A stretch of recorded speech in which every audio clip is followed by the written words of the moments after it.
Before we start, I just want to say this story comes from an old Reddit post from r/nosleep, and honestly, I don't even know if I believe it. But the way this story was written, and the way the person described what happened, it feels like one of those things where, even if it's fake, you still don't really want to think about it too much at night. So basically, this happened in a small town somewhere in the Midwest, and the guy who told the story, we'll call him Ethan, said there was this old mall there. Not a huge luxury mall or anything like that, just a regular community mall with old food court signs, stores that looked like they hadn't changed in years, weird carpet, half-empty hallways, and lights that already felt like they should have been replaced a long time ago. And on this night, it was almost closing time. It was around 8:15 p.m., and the mall closed at 9, so there weren't that many people left inside anymore. Some stores were still open, but the whole place already had that closing time feeling. Not abandoned, just not alive anymore. Ethan said he was there with his best friend, Andrew, but everyone called him Andy. Andy had brought his little brother, Philip, who was about 12, and then there was Clay, this guy from school who was kind of new to the group. So it was Ethan, Andy, Philip, and Clay. They were all hanging out in this old arcade in the basement of the mall, and honestly, a basement arcade in an old mall late at night already feels like the kind of place where something could go wrong. But at first, nothing was wrong. They were just playing games, messing around, wasting time like teenagers do. Philip was playing one of the machines, but he ran out of quarters, so he started asking Andy for more, and Andy was joking with him, doing that older brother thing, like maybe if Philip didn't lose every 30 seconds, he wouldn't need more coins, just normal stuff. Nothing scary yet. But then Philip said he had to use the bathroom, and normally that wouldn't mean anything, but the bathroom near the arcade was closed for repairs, so they had to go find another one. So they leave the arcade and start walking through a quieter part of the mall, and this is where the story starts to feel different. They find this hallway that's shaped almost like an L.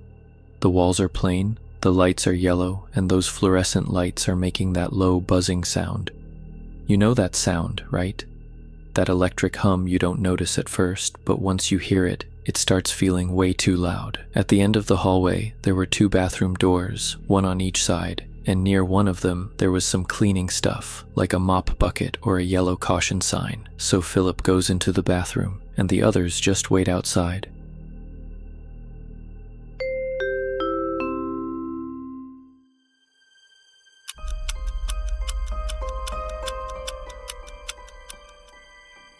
Then the mall speakers come on, that little crackly intercom sound plays, and someone announces that the mall will be closing soon.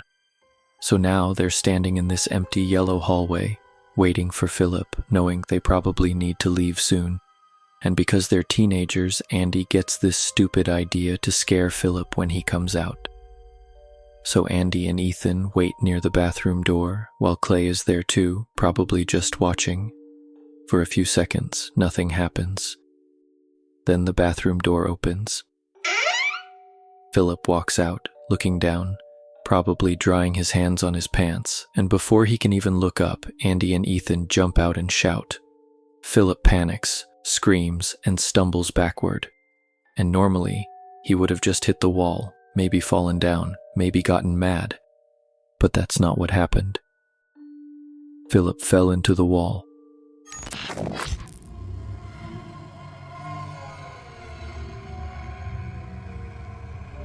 Not against it, into it, like the wall wasn't solid.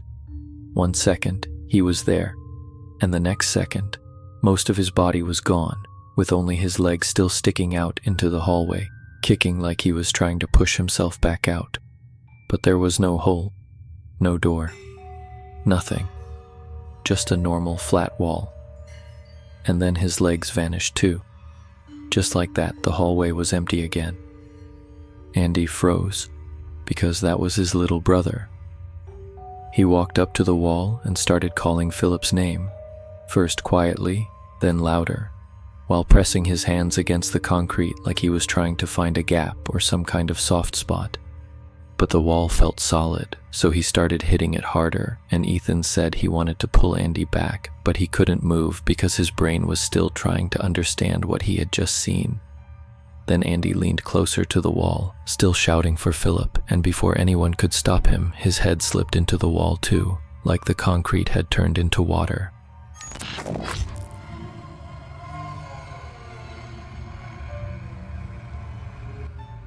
A second later, something pulled him forward, and Andy disappeared the same way Philip did. The hallway went quiet again. Same yellow lights, same buzzing sound, same normal wall. But now Philip and Andy were both gone.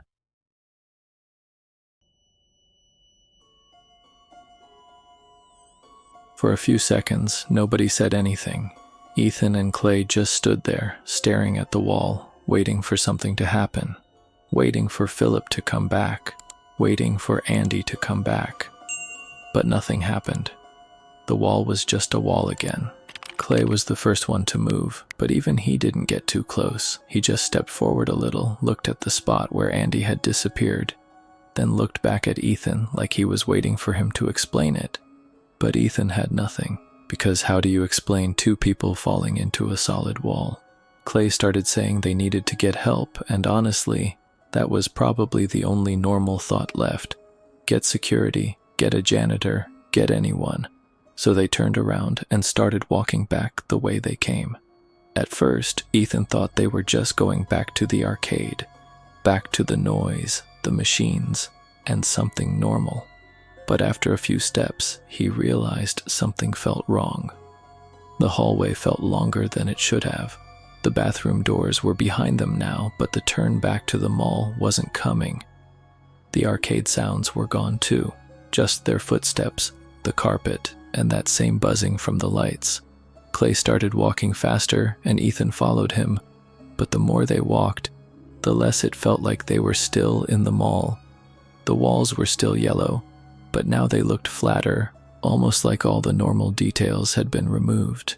No posters, no store signs, no exit signs, just walls, carpet, and lights. Then Clay stopped so suddenly that Ethan almost bumped into him. Because the hallway didn't lead back to the arcade anymore. It opened into a large empty room with yellow wallpaper, old carpet, and fluorescent lights on the ceiling. And the smell was different too. Ethan said it smelled like old wet carpet, like water had been sitting under the floor for years. Clay whispered, "This isn't the mall." And Ethan knew he was right, because when they looked behind them, the bathroom hallway was gone. The two restroom doors were gone. The cleaning bucket was gone. Even the wall where Philip and Andy disappeared was gone. There was only more yellow space behind them. That's when Ethan realized they weren't looking for help anymore. They were looking for a way out. Clay started calling for Andy and Philip, first quietly, then louder, but the sound didn't echo right. It was like the room swallowed his voice instead of throwing it back. Ethan told him to stop, not because he wasn't scared. He was terrified, but something about that place made yelling feel wrong. You know when you're somewhere you shouldn't be, and your body seems to understand it before your brain does. That's what Ethan felt. Like they weren't alone. Clay said they had to keep moving, and Ethan didn't argue, because standing still somehow felt worse, so they picked the hallway straight ahead.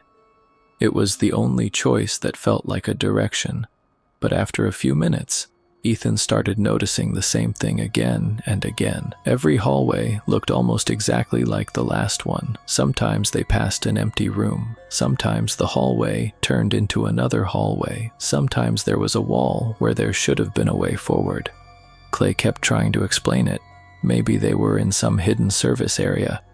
Maybe they had taken a wrong turn. Maybe this was part of the basement. But Ethan knew that didn't make sense. And then, from somewhere far away, they heard something. Not a voice, more like something dragging slowly across the carpet. And for the first time since Andy disappeared, they both understood the same thing. Something else was in there with them.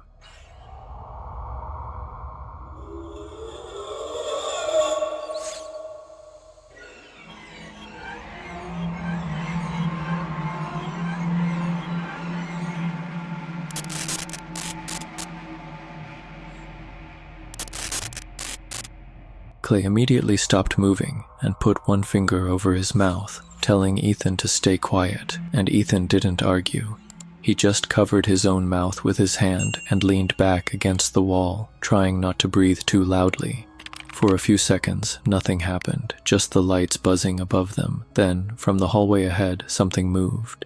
At first, Ethan couldn't really understand what he was looking at. It was too far away, and the lights kept flickering in this weird, uneven rhythm, but there was definitely something there, something tall, something pale, and it wasn't walking like a person. It was dragging itself forward, slow and uneven, like its body didn't fully know how to move. Clay's eyes got wider, and Ethan could feel him shaking beside him. Neither of them said anything.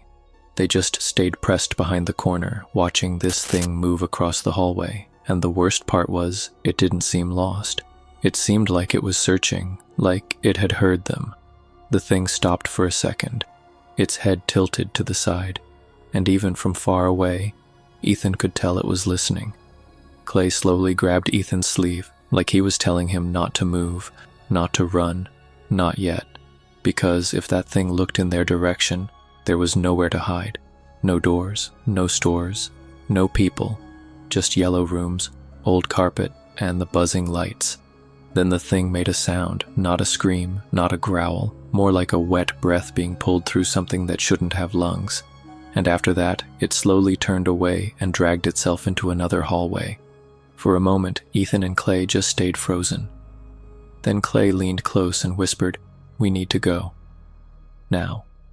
Ethan nodded, but before they could move, the lights above them flickered once, then twice, and from somewhere much closer they heard the dragging sound again. Ethan and Clay kept moving, but they didn't run. They wanted to, obviously, but after hearing that dragging sound again, running felt like the worst thing they could do, so they stayed close to the walls and tried to move quietly, but Clay wasn't acting right anymore. He kept looking behind them, rubbing his hands together, whispering, "I knew it.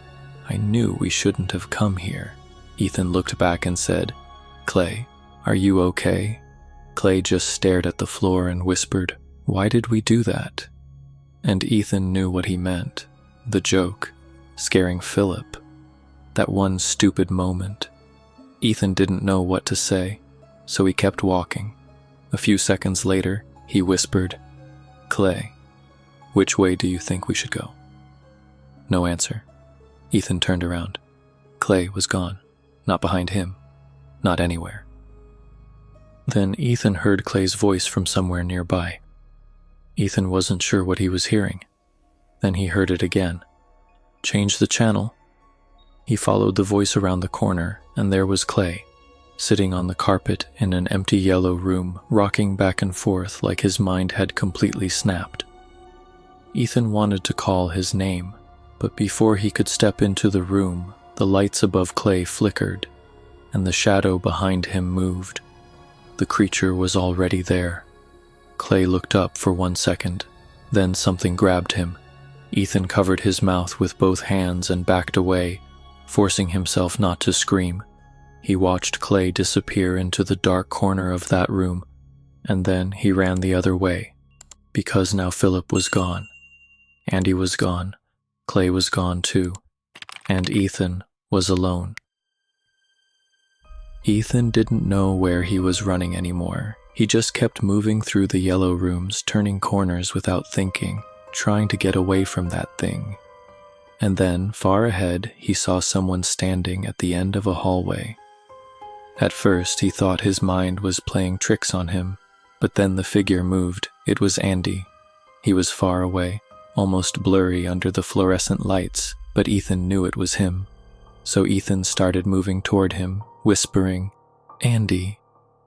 But then, he saw something behind him. The creature. It came out from one of the side hallways and started moving toward Andy. Fast.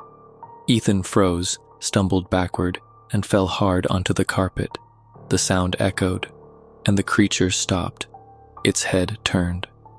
Then it slowly looked down the hallway, right at Ethan. And that was when Ethan ran. No thinking, no plan, just full panic. He sprinted through the yellow maze, hearing that thing behind him. getting closer and closer. Then somehow, the walls started changing, the carpet changed, and suddenly Ethan was back in the mall hallway. The same hallway, the 2 bathroom doors, the cleaning cart, the yellow caution sign, the same place where Philip and Andy had vanished. But Ethan didn't notice at first, because he was still looking behind him. Then his foot hit the yellow caution sign. He tripped forward, straight into the wall, the same wall, and his body went through it. Everything went black. Then he crashed into something cold and plastic. When he opened his eyes, he was inside a large trash bin near the mall food court. The normal mall was around him again. A janitor was staring at him. The time was 9:32 p.m. Ethan came back, but Andy, Philip, and Clay never did.